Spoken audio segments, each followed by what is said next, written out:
This is the program Transforming Lives One at a Time. Good afternoon. This program is aired every Saturday afternoon from 5:30 on the Tobago Inspirational Network and on my Facebook page and YouTube channels, Transforming Lives One at a Time. If this program has been helpful to you, you can feel free to subscribe, like, and share with your family and friends. This program is all about bringing encouragement and hope and, of course, finding solutions. Today we want to chat about the drive to succeed.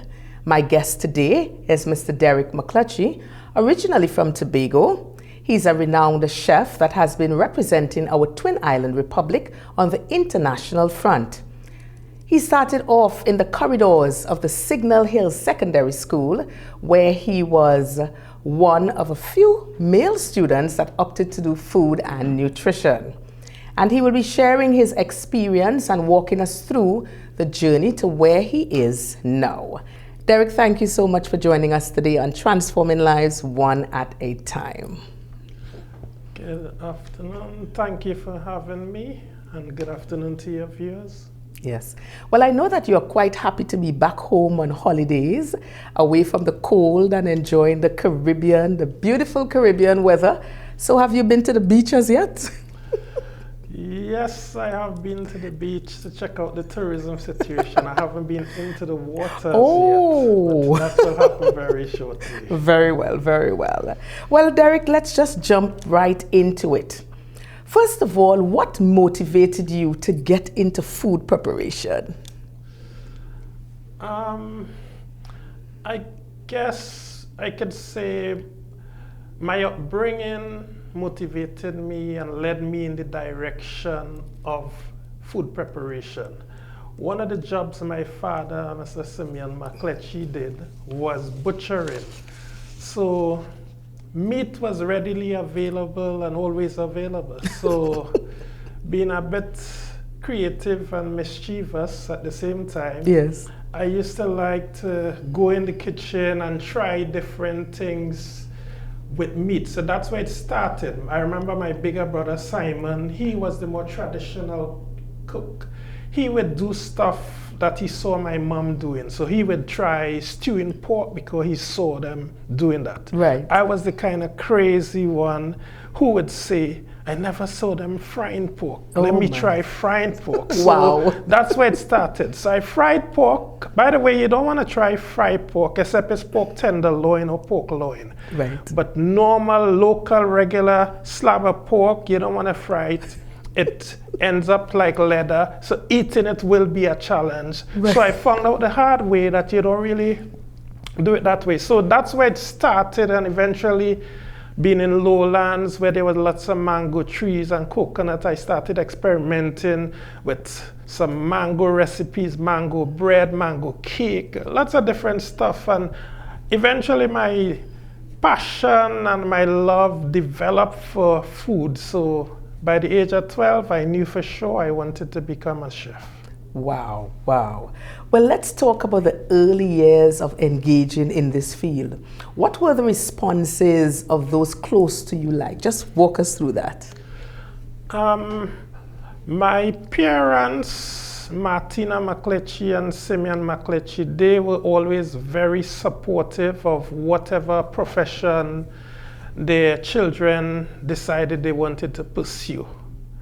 So basically, I had the support. They were always 100% very supportive, so that went well. And then I'm from a family where we really support each other. So my siblings, automatically I got their support as well. So basically, the people who mattered most, right, they gave the support. I remember, on the other hand, I remember it was at the airport one day, and a relative of mine, a first cousin, he walked up to me, and to make a long story short, he expressed his disappointment that I had all these passes and I was gonna go and take all the heat, as he put it, in kitchen. Wow. But that was just like water running off a duck's back. Yes. So, as they say, a man's got to do what a man's got to do. Of course, but as you said that, he was talking about the heat, but now you're in the cold. Yeah, exactly. I guess he didn't see that one coming. No, he didn't see that one coming. Well, we cannot be naive that the journey to your goal were without challenges, hiccups, discouragement. What were some of the challenges and how did you deal with them?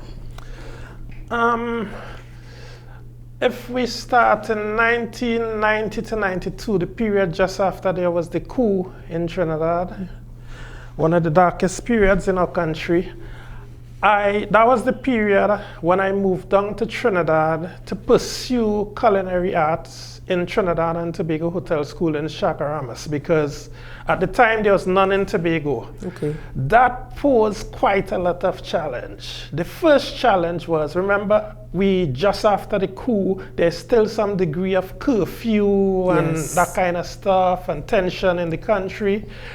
And I left a beautiful, peaceful, serene Bon Accord and moved to Trinidad, to an area that was a hot spot and still is a hot spot today. Wow. So it was a bit of a culture shock because I went there and I accustomed, the only time you see a police is when the vehicle passing along or that kind of scene. And then I was seeing police who come in to search me when I leave in to go to hotel school early in the morning. Wow. They're doing their raids and they search you, and gunshots here in regular gunshots was normal, everyday, nothing big, that kind of scene. Yes. So it was a culture shock. Also, another challenge was homesickness, because you spend all your life in Tobago among your siblings, among your family, and then all of a sudden you launch out and you go down to Trinidad. This big wide world where you are the only Tobagonian there, you don't have no friends, no family, so it's a start over from scratch. So that posed some challenges as well. Another challenge was transport, because if you know where Chagaramas is, it's down in a hole, kind of in an end, and because I was doing culinary arts and training to be a chef, part of the training include functions. So you'll have like dinners and those kind of functions. Right. And late in the night, when the dinner finishes at, let's say, 10 o'clock and the guests leave and go home, that's the time where the students are now cleaning up and packing up and doing requisition, return sheet and all of that. So sometimes you leave Chagaramas at 2 o'clock, 3 o'clock in the morning. Wow. Now that is a dead end. At that time you're getting no bus, no maxis are gonna be coming there. So coming out of Chagaramas was a nightmare many times. The ladies, they didn't have it so bad. Some of the 1 and 2 lecturers who have cars, the ladies will be properly taken care of. Of course. The guys, on the other hand, had to rough it. Lots of time I recall we used to be literally 2 guys on the bonnet of the car, trying to hold on to the car door to secure yourself, to get a ride from Chagaramas, which is like a 15-20 minute journey basically, because of the safety issue, the driver has to drive very slow.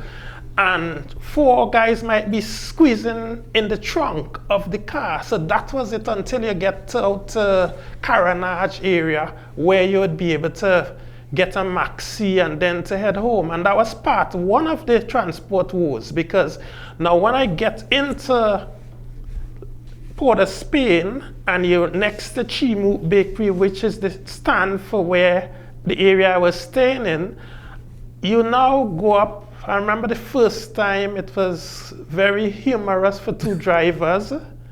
I didn't catch it at first, but eventually I did. So I went and I said the area that I wanted to go. Yes. And the driver watched at me and he said, nah, I don't go up there. He said, ask that driver with that blue car. Right. I walk over to this driver with his blue car.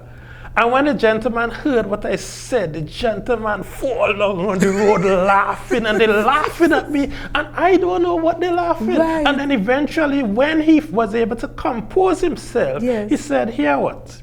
You see that area you're living in? He said, no driver will take you up there.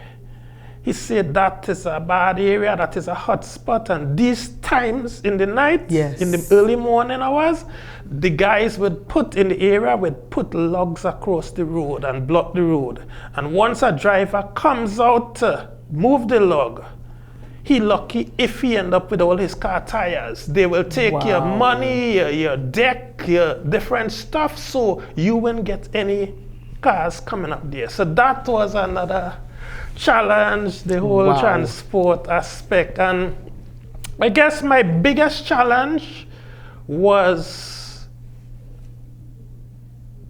studying in secondary school. Okay. That for me, I never liked studying, and probably studying never liked me as well, probably. But studying, it was a, you know, there are some people who are naturally, they have a knack for studying and they enjoy it. I was enduring it, and I wasn't doing too well. But it got to a point where I was in 5th form, and I got some passes, which was, and I realized in hindsight, you gotta be careful what your goals are. If you aim too low, you might accomplish it, but you will not accomplish much. Right. So I just wanted to get food and nutrition because I wanted to be a chef, and English. I got food and nutrition, I got English, I got agriculture science. And I remember when I went into school, I went to check my teacher, the late great Noel C. John, who was my food and nutrition teacher, and she ordered me, and I quote, go down to the vice principal office and tell Miss Taylor that Miss John said to put down your name on the repeaters list. You didn't do too bad, you need to repeat and get some more subjects. Now that applies some pressure on me, but I was obedient, I did what I was supposed to do. Eventually we went, my parents sent me to convent, so we were studying there, me and another guy who we did food and nutrition together. And eventually, what had happened is that the guy, I was there, and they called me and the guy back from convent into repeaters class in Signal Hill. Okay. Now, some people succeed because they are driven, and some people succeed because of fear of failure. And failure is not an option. Right. For me, I was now under pressure, because it's one thing to go to secondary school for 5 years and you never get a full certificate, you never have 5 passes. But it's another thing to get an extra year as a repeater. Right. And you still come out. And that time, I remember Ronnie McIntosh had us big hits. How we gonna look? How we gonna look? So I was studying how we gonna look if you go for 5 years. You come out, you get 3 for an extra year, and you still ain't get 5. How we gonna look? That ain't gonna look good. It could be a disappointment and that kind of. So that put some pressure on me. And even though I wasn't too good at the studying thing, and I didn't like it, and it didn't like me, I decided that I needed to do something. And I remember I had a wake-up call. I was doing principles of business, and my teacher was Mr. Williams, and he was teaching the course. And at the end, I remember the final session he said some words that was a wake-up and a shake-up call for me, and that transformed me, because no pun intended on the fact that we are on transforming lives. But he said, students, I have to apologize to some of you all today, because I only found out this morning in the staff room that there are a lot of you all in this class that never did Principles of Business POB before. And unfortunately, I was not aware of that. So I was just teaching a quick crash course. I did not cover everything. So that, in my mind, a bell went off. I said, wait, so you mean I was not even taught enough to pass POB? So how we gonna look? Came back to my head. And eventually, I went home, I thought about it, I was under pressure. because what I expected from myself, and I know my parents had expectations and that kind of stuff, so I decided I had to do something. And I went and I did a bit of brainstorming, some praying and stuff, and eventually I came up with an idea and I came up with a strategy. So the plan was, and in case we're talking and there's somebody who's listening or watching this program today, and you're in a situation where you don't have the amount of passes you want and you ain't too good at this studying thing, I know what you're talking about and I can identify with you. Right. And what I would say to you is this: don't ever give up hope. Where there's a will, there's a way. I remember there was something advertising on TV called "Where there's a will, there's a way." Right. There's an A. There's an A. Where there's a will, there's an A. And they were saying a lot of people tend to study, but they study plenty hours and they retain very little. They say it's better to study in small bits, because they say what happens on a graph, there's mountains and valleys. Yes. They say when you just start to study, you're excited, your brain fresh, you retain a lot. Then you're getting fed up and you're getting tired and you're getting hungry. The graph goes down. You're not retaining much. And then you know, all right, you hear the clock, say 12 o'clock, and you know it's lunchtime, you're going and eat, you're excited again, so the graph goes up again. So they say what you need to do is to study in short bursts so that you have as much peaks as possible and very limited amount of valleys, low periods. So I adopted that, and I did something. I started learning subjects like if they were a language. So POB, I went to the back of the book, which they tell me if the front is called the table of contents, the back is the glossary. Right. And I started from A to Z. I remember I went in town and I bought some pink file pages. I still remember in there. Yes. And some file reinforcers, and I put that, and I started writing from A to Z. Every term, assets, liability, all the terms that were in the back of the book. Yes. Because I said to myself, the idea, the concept was, if you learn all the terminologies that are in POB, anything they throw at you in exam, you know what it means. Right. If you know what it means and you can explain it and define it and give an example, you're on your way to getting a 1. So that was part 1. Yes. Have all the terms, and then I start spending time and I learned a rhythm. So I would be learning what is assets and I'm drumming at the same time to get a rhythm. So it's because we tend to remember it sticks more if it's musical. Aspect. Exactly. So I started doing that. I went and get myself a syllabus. Now the syllabus tells you all that you need to know. The CXC, CAPE, whatever they call it, CSEC now, same difference. Right. They cannot ask you questions based on stuff that was never on the syllabus. Okay. So once you cover the syllabus, safe. So you're checking the syllabus, you're learning all the terminology, and eventually you start to do questions, CXC past papers and stuff, and you're testing yourself and seeing what you know and what you don't know. The good thing about the syllabus is that it tells you everything you need to know. The bad thing for me was when I started to go through the syllabus, it was depressing and gave me a headache. Wow. Because when you know what you need to know, you also know what you don't know. So I realized I did not know a lot. So I had a lot of work to do, and I did it, and I did it, and I covered it and stuff. And I did that for social studies, and you can apply it to other subjects as well.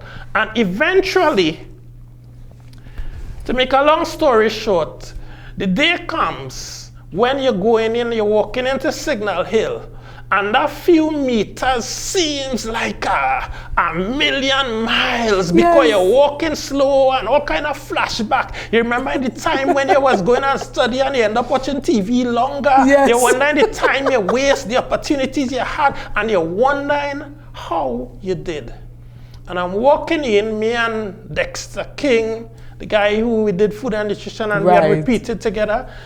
And Mr. Williams walks out and he says something to me, and we say hi to him, and he says some, says some words, And my mind is so focused on, I wonder how I do it, that I didn't hear what he said. And then Dexter King watches at me and say, "You hear what the man say?"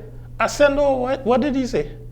He said, "You eat up the POB, boy." What? So eventually I found out I got a 1 in POB. Wow. So I'm saying to people out there, if Derrick Mcletchie, who hates studying with a passion, could put in the effort and get a 1 in POB, you can get a 1 in POB as well. Certainly. So you and can overcome that challenge. that is a very inspiring story, you know. Wow. Once you put in the work, you would get the desired result. And on this note, we're going to take a short break and we'll be right back. Stay with us. Are you looking for beautiful and durable flooring for your home or office? Check out D-Cells Tile and Ceiling Center, Store Bay Local Road, Bonacord, Tobago, opposite the primary school. Our high-quality ceramic and porcelain tiles come in a wide range of colors, patterns, and textures to suit any style and taste. From sleek and modern to classical and traditional, your floors and walls will look great for years to come. D-Cells Tile and Ceiling Center, open Monday to Saturday from 9 a.m. Call 460-8802 or 639-8281. We've got you covered. Welcome back to Transforming Lives One at a Time. My guest, international chef Derrick Mcletchie. Okay, so Derrick, what kept you going? Was it your big vision? Was it family support? Was it just the thought of a silver lining ahead? And probably that you have set forth to accomplish something and you want to see that come to fruition. What was it? The foundational thing that kept me going was my confidence in God. Okay. I believe in the scripture that said, I held on to it, personalize it, that he that had begun a good work in you is able to bring it to completion. Right. So I believe that I was in God's timing and in God's will, so I know that. And then family support was very vital. I had that family support, and also the fact that you considered failure as not an option. Okay. So therefore you were driven and you kept on pushing and persevering, and you also believe nothing ventured, nothing gained. Wow, wow. Well said, well said. And as a young person at that time, how was the interaction with your peers? Did you ever feel like just giving up, or were you encouraged to even get involved in any negative activities? At that time, and we're talking specifically 90 to 92 during the hotel school era in Trinidad, there was a lot of peer pressure. Wow. Because if you're in an environment where there aren't much Christian people, and it's like, I was always pressured, as in ridiculed, laughed at because I'm a Christian, because I'm not drinking alcohol and I'm not doing some of the stuff, partying and the stuff that they're doing. So they would make fun, that kind of stuff. But for me, that didn't affect me, because I believe growing up in life, hearing stuff that in your head already, you don't allow the attitude of the multitude to affect your fortitude, because if you do, it will ultimately affect your altitude. So I just allow it to, okay, that's just a test. What will you do? Pass or fail? Next challenge. That kind of stuff. So you were super focused on the end result, what you wanted to accomplish, and nothing and no one was going to stop you from accomplishing that. Yes, definitely. Because you see, when you don't like studying, you don't want to do over courses. So you want to get it done, get it out the way, get through that period. So everything that was a challenge, you're just moving forward, and you're not seeing obstacles in your opportunities. It's like some people see opportunities in the obstacles, some people see obstacles in the opportunities. It's based on your perspective. So for me, whatever come, I was still persevering. Right. Let's delve into the importance of staying the course and remaining focused. How crucial is this? That is very vital, because I have friends and people I know, colleagues, etc., who they started something, and there are some people who did, it's like they just have 1 or 2 white-up courses that they have not done. Wow. And at the end of the day, they're still not pursuing none of the careers with none of the courses. But so sometimes people try, and I don't hold anything against people like that, because in life there are some people who would right away know what is for them. Right. And there are some you have to go through this lane, left lane, right, this one, and then eventually you find what is your niche. So yes. Each to his own. But for me, I knew what I wanted, and I just had to focus and continue the course. Even when there were difficult periods, yes. It's like you have to just, I mean, the most beautiful rose, it comes with some thorns. True. True. So you gotta take the good with the bad and keep on moving. Wow.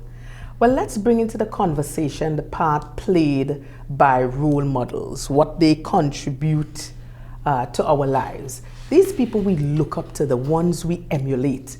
Do you think our young people really recognize just how great of an influence they allow in their lives? When I consider what I see happening, there seems to be a disconnect between young people. Some young people, they don't tend to grasp the importance and the significance of having good role models and how to emulate and how they can help shape their lives. But I mean, if we go back to the old saying, it takes a village to raise a child. Similarly, it takes, yes, your parents would have certain sphere of influence, but that has its limit. So for me, I had lots of fantastic role models. My parents, Simeon and Martina Mcletchie, they were very influential role models. Your first role models basically tend to be the first 2 persons that you see on a regular basis. Indeed. They say charity begins at home and ends abroad. Yes. And then eventually I had people like Mr. and Mrs. Bill and Brenda Brown. They were significant role models, played a great part in my life.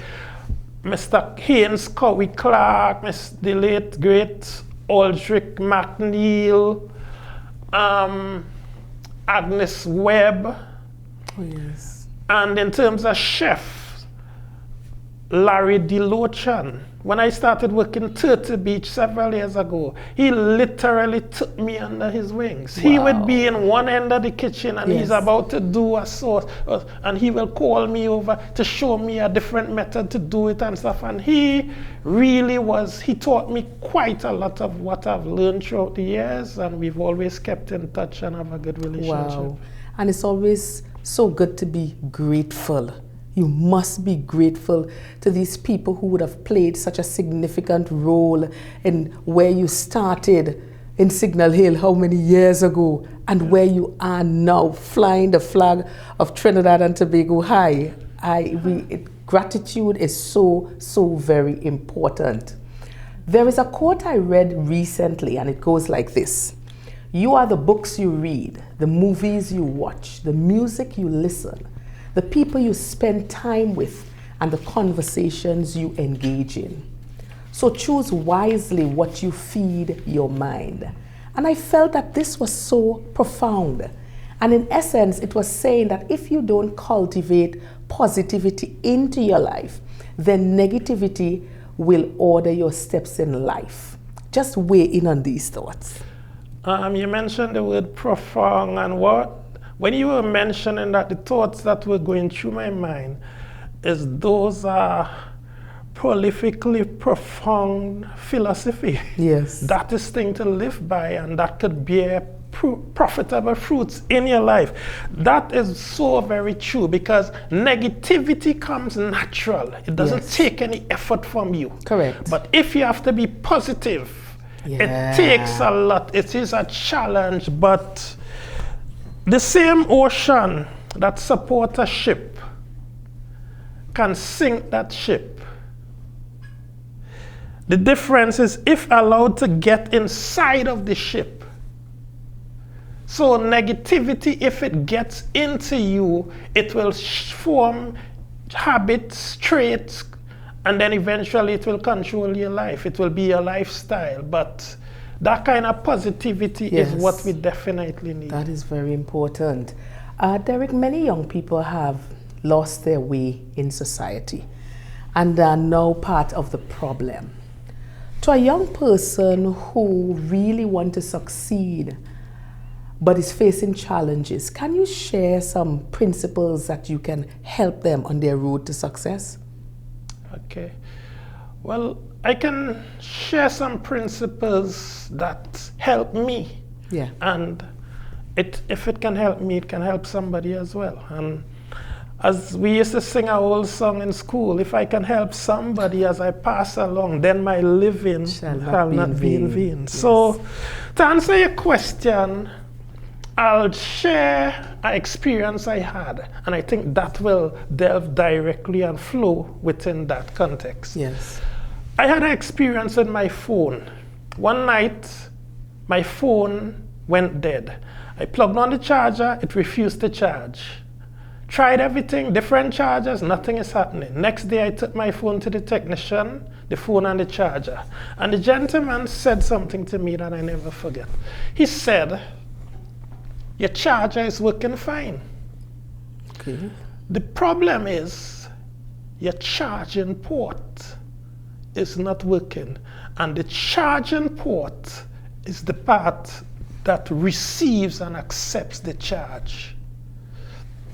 So as we look into what we can share with young people, we are all like phones, smartphones.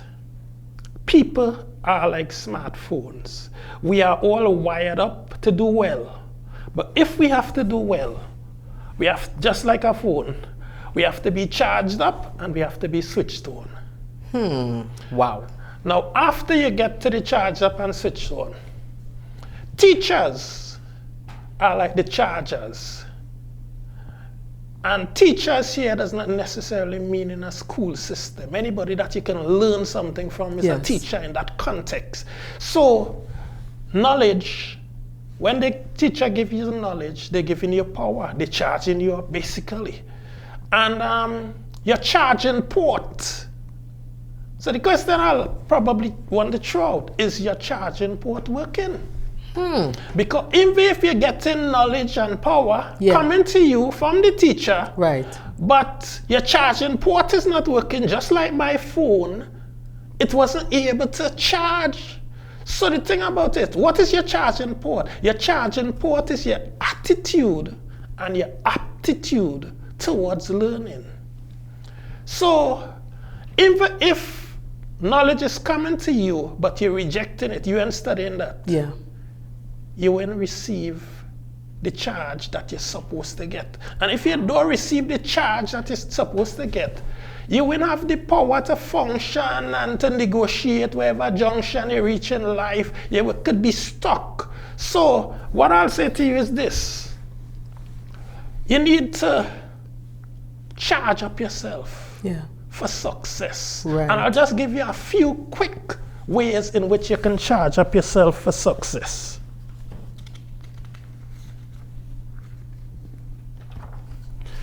The first thing you need to do if you want to charge up yourself for success, you need to know yourself.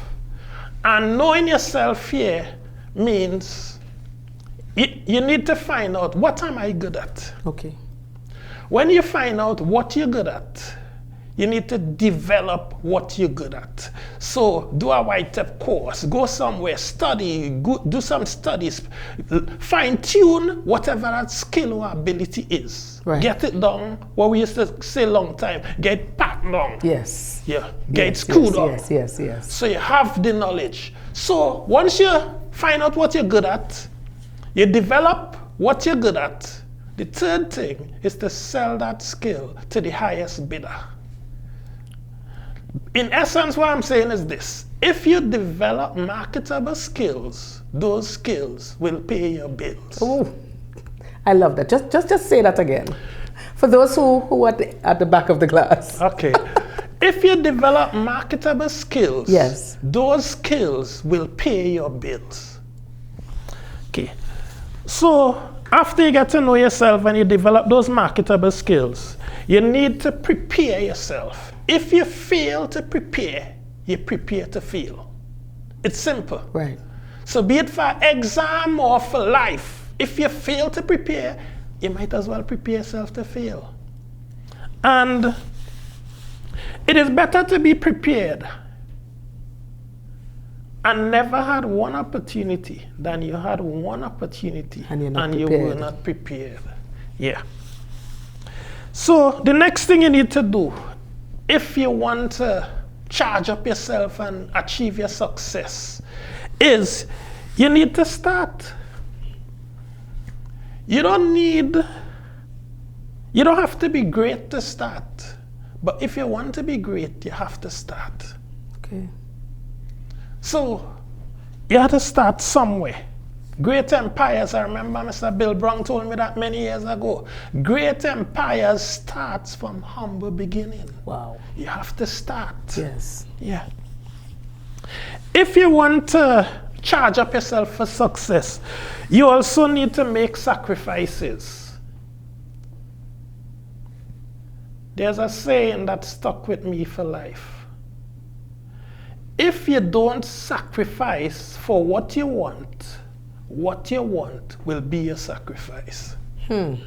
So in other words, if you ain't putting the sacrifice, you won't get what you want. Right. You're going to have to sacrifice what you want instead. Yes. It's a famous quote, and I want to quote it literally word for word. The heights by great men reached and kept were not attained by sudden flight. Yes. But they, while their companions slept, were toiling upwards in the night. That talks about sacrifice. So you gotta put it in. If you want to make a withdrawal, you gotta put in the deposit. Yes. You have to do that. That's the only way it would work.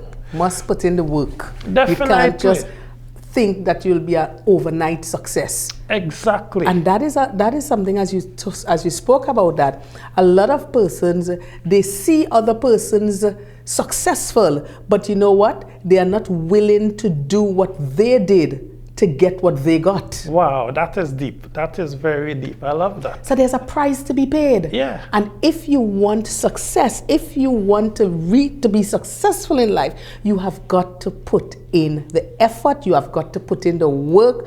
If you don't plant a seed, you would not get corn 6 months later. Yes. You have to plant, dig up the area, do what you have to do. Plant it, water it, nurture it to ensure that you get boiled corn 6 months later. Yes. Yeah, yes. I had to put in a little boiled corn. Yes, very much so. And you talking the boiled corn there and Bujabantan words come in. Now, sometimes even in the secular, it has wisdom. Yes. We don't adopt their lifestyle, but there's wisdom.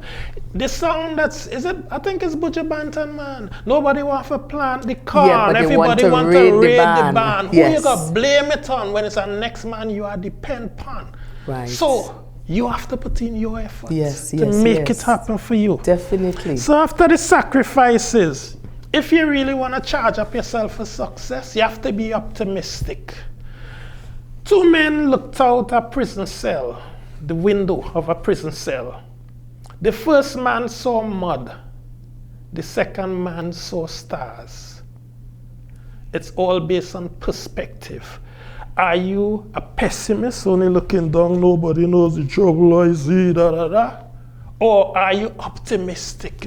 I will lift up my eyes unto the hills from whence cometh my help. Right. My help cometh from the Lord. Yes.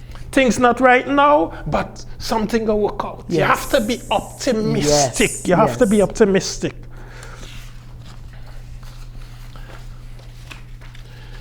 If you really want to achieve your success and charge up yourself, you have to have vision. Now, almost everybody out here have sight. Right. There's a big difference between sight and vision. Sight is the ability to see what is. This is a beautiful, transforming lives cup. Vision, on the other hand, includes sight. Plus, vision says is the ability to see what is, but also to see what it can become. And you're focusing more on what it can become. The potential. Exactly. That's where vision is at. If you really want to charge up yourself and move forward, you need to have ideas. And I'll give you my personal philosophy and vision of ideas. Idea mean insight. Insight. Yes. For doing and executing to achieve. That's your idea. Now, the thing about ideas, if God gives you an idea, in essence, what God is saying is, I dare you to. Yeah. So when God gave you an idea to start transforming lives, He's saying, Diane, I dare you to start this program. That's your idea. Yes. So if God dares you and you dare you, how dare you not accomplish it? If you understand what I'm saying. Yes, definitely. Yeah. At this point, we're going to take a short break again. I tell you, the conversation is going so nice, like we don't want to stop. I think I might have to keep him here for another hour. All right, you're viewing Transforming Lives One at a Time. Stay with us.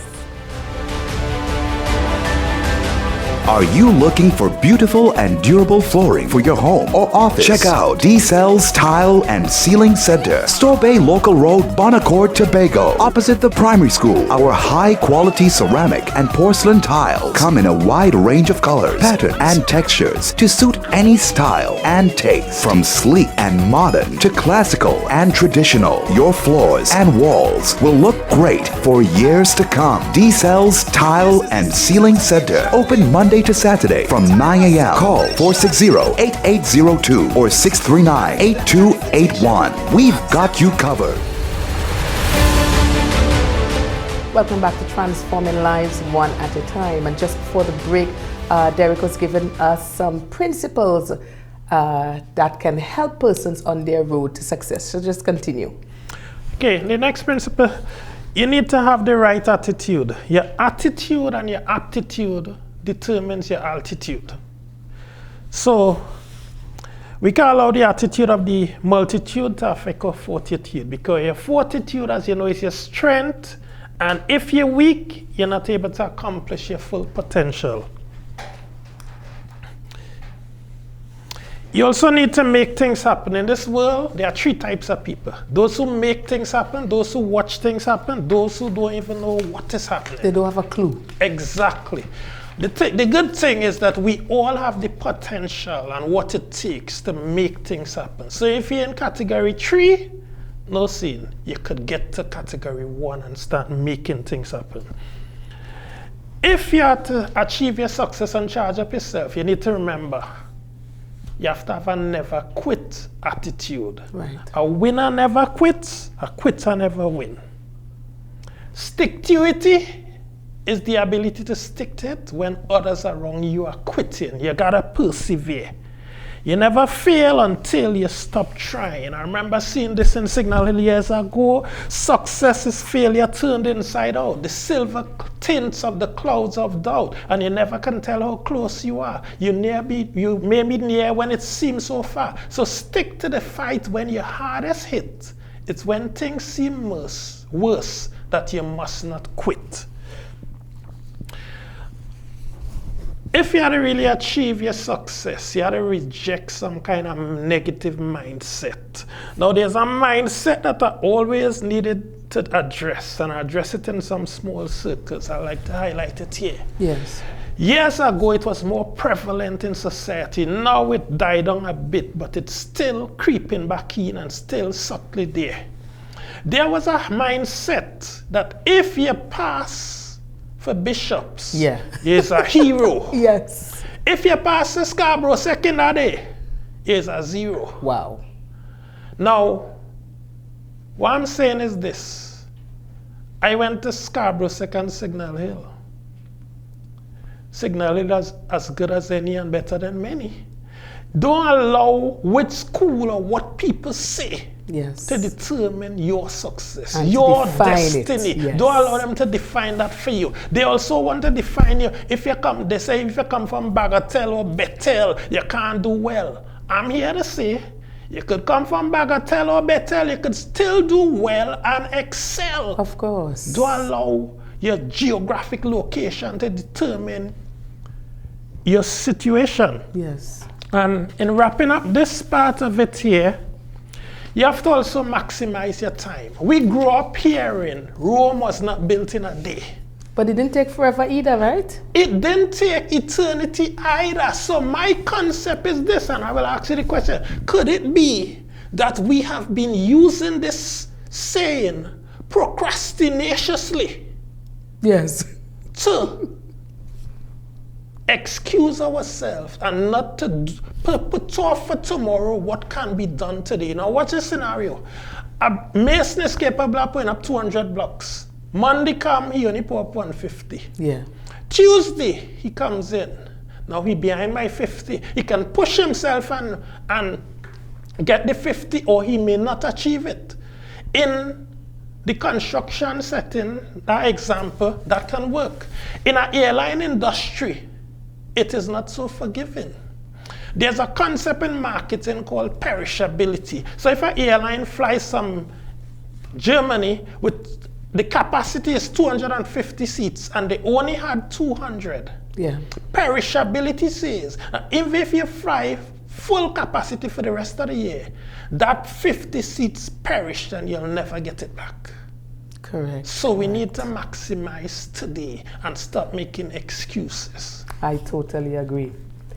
Derrick, well, let's talk about starting over. The scenario: a young man is pursuing his career goal and life happens. For some reason, he gets a detour. Maybe he found himself involved in some criminal activities, or he got himself probably involved in a bad relationship, and it just threw off his game.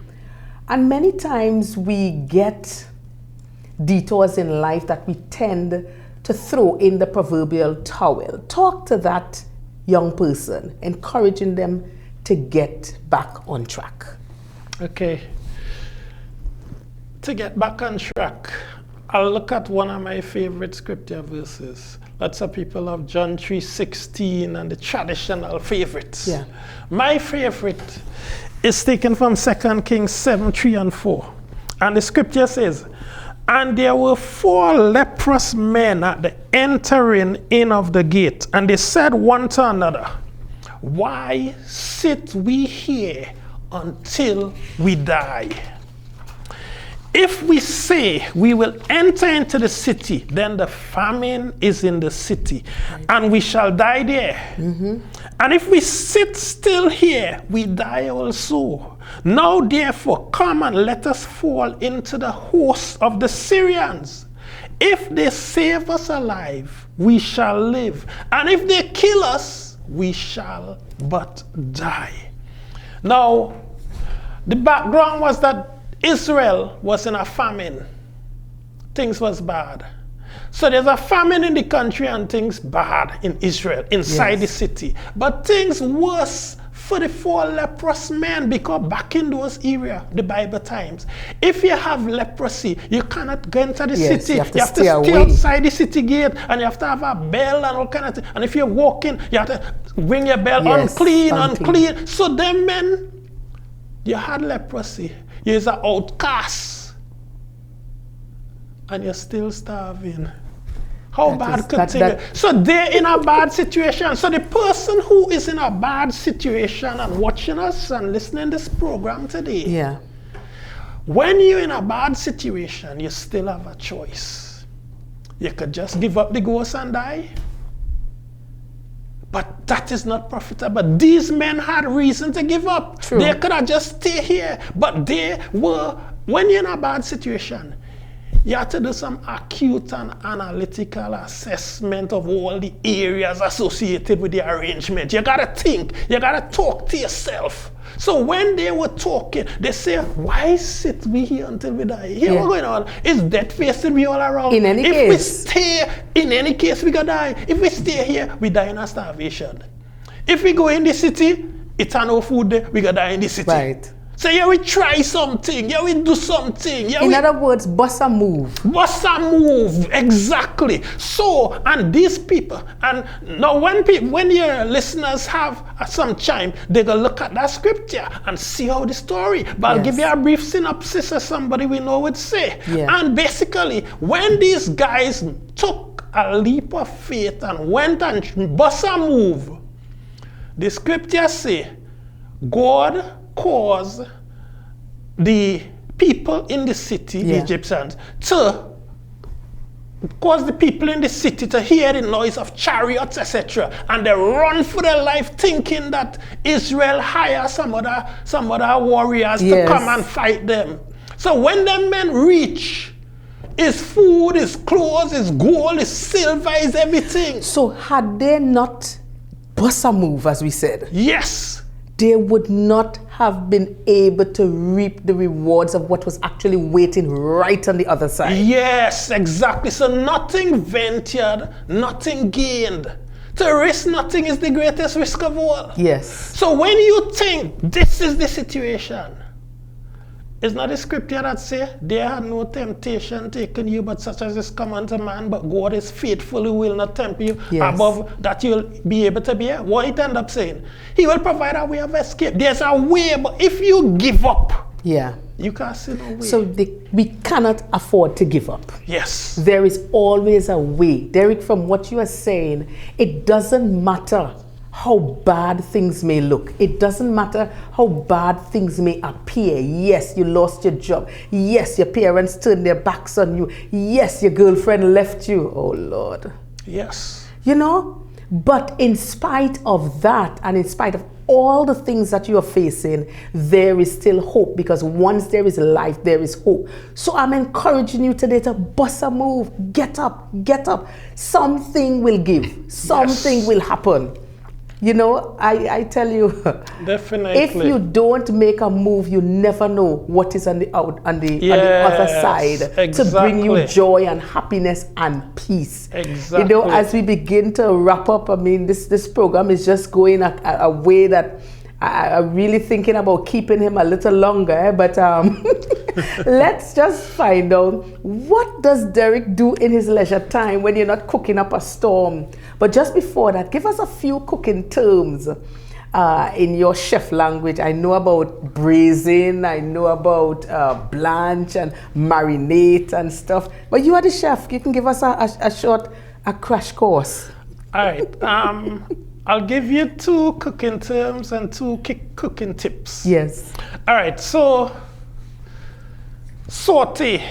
Sauté is a French word that means to fry lightly. So when you're doing some vegetable rice and you put the vegetables in the pot with oil or butter or whatever you're using, and you're stirring it and you're having it frying up, that you're sautéing the vegetables.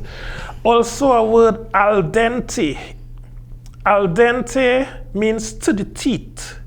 So al dente, basically, and the other day I was thinking, my grandfather knew this term. He didn't know the Italian and French term, but he knew it. Right. I remember some years ago I was cooking I scrambled some eggs for my grandfather, and he was eating the eggs, and all of a sudden I heard him say, "So help my God, this egg eating goop, goop, goop, goop." Now so goop, goop talks about a bite and about a crunch. Al dente is a crunch. So when you boil your pasta, be it macaroni or whatever kind of pasta, it's not supposed to be soft and mushy. It's supposed to have a crunch, a little. It's supposed to be al dente. And to quickly give you 2 cooking tips, I'll ask you a question.